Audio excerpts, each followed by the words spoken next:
Para sa mga naghahanap dyan ng matibay na wardrobe cabinet or clothes organizer, ito po ay na-check out ko lang dito sa TikTok. Kitang-kita nyo naman, stainless steel pipe yan. Kahit yung mga dugtungan yan, wala kang makikitang plastic. Kayang-kaya niya ngang bumuhat ng tao, hanggang 1,000 kilogram yung kaya niyang buhatin.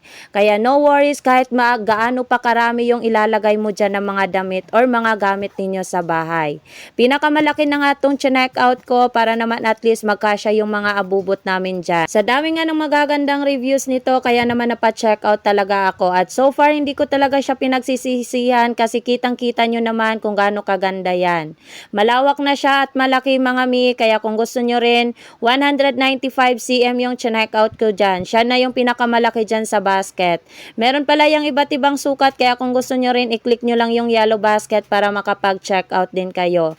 Diyan kayo mismo mag-check out para super legit naman.